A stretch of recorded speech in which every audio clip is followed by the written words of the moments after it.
জাহান্নামী বলবে, আল্লাহ এত কষ্ট না দিয়ে আমারে মৃত্যু দিয়ে দেন।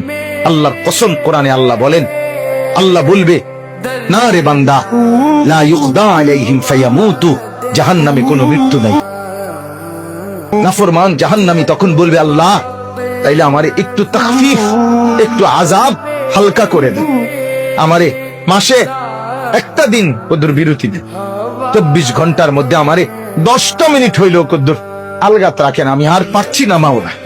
আল্লাহ তাআলা বলেন, ওয়ালা ইউখাফফাফু মিন আযাবিহা, না রে নাফরমান, 1 সেকেন্ডের জন্য জাহান্নামের আযাব কমানো হবে না। 3 নাম্বার, নাফরমান বলবে, আল্লাহ তাইলে আমারে দুনিয়ায় একটু ফেরত যাইতে দেন, আমি নেক আমল করবো এবার গেলে।